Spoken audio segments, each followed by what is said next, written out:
නංගි මොකද ලෙඩ පාටයිනේ අනේ ලෙඩද නංගි අද පොසොන් එකට කොහෙවත් ගියේ නැද්ද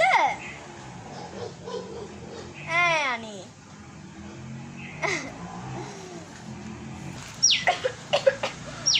ඔව් අනේ ලෙඩ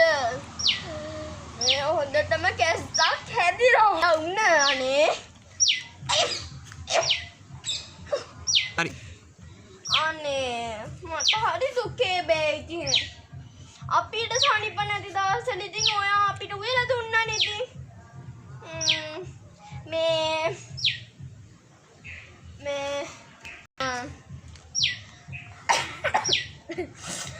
අම්බෝ ඉතින් නංගියේ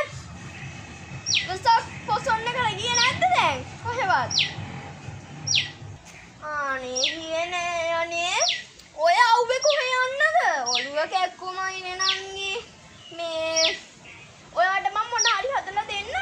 ඔයා ගියේ නෑනේ ඔයාට සනීප නෑනේ මං ඔයාට මොන හරි හදලා දෙන්න අනික අනේ වෙසක් එකට ඉතින් අනේ මේ වෙසක් එකට ඉස්සරන දැන් කාලේ බලන්නකෝ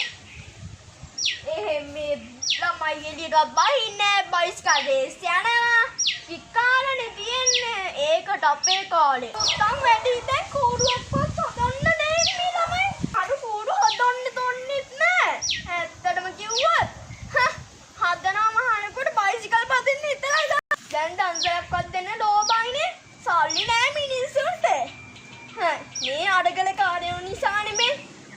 අන්ද්‍ර කුමාර දිසානායකයයි මෙහෙම කියයි සදිත් කියලා මේගොල්ලන් ඡන්දි උස්සන්න